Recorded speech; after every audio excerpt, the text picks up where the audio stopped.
జీవి news. ఆంతల వలసలో రైతులకు పశు సంవర్ధక శిక్షణ కార్యక్రమం. రైతన్నల ఆదాయ వృద్ధికి ఆధునిక పద్ధతులే మార్గం. ఎమ్మెల్యే కోన రవికుమార్. ఆమంతల వలస పట్టణంలో రైతుల అభివృద్ధిని లక్ష్యంగా చేసుకుని వ్యవసాయ సాంకేతిక యాజమాన్య సంస్థ ఆధ్వర్యంలో గురువారం పశు సంవర్ధక శిక్షణ కార్యక్రమం ఘనంగా నిర్వహించారు. ఆమంతల వలస పురపాలక సంఘ పరిధిలోని పాతినవారి వీధిలో జరిగిన కార్యక్రమానికి స్థానిక రైతులు పెద్ద సంఖ్యలో హాజరయ్యారు. ఈ శిక్షణ కార్యక్రమానికి ముఖ్య అతిథిగా హాజరైన ఆమంతల వలస గౌరవ శాసనసభ్యులు మరియు రాష్ట్ర పియూసీ చైర్మన్ శ్రీ కోన రవికుమార్ మాట్లాడుతూ ఆధునిక పశు పోషణ పద్ధతులు రైతుల ఆదాయాన్ని పెంచడంలో కీలక పాత్ర పోషిస్తాయని పేర్కొన్నారు.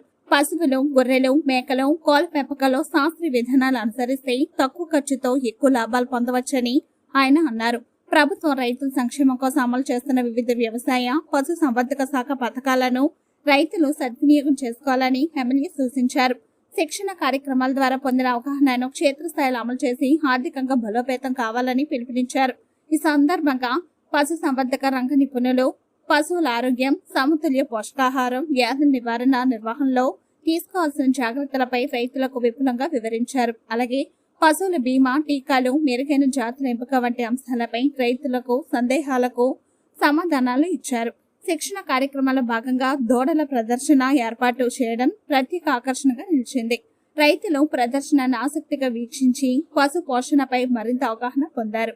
ఈ కార్యక్రమంలో స్థానిక రైతులు పెద్ద సంఖ్యలో పాల్గొని శిక్షణ కార్యక్రమం విజయవంతమైంది. ఈ కార్యక్రమంలో వెటర్నరీ అధికారులు, జిల్లా టీడీపీ ప్రెసిడెంట్ మొదల వలస రమేష్, స్థానిక ప్రజా ప్రతినిధులు, రైతులు అధిక సంఖ్యలో పాల్గొన్నారు.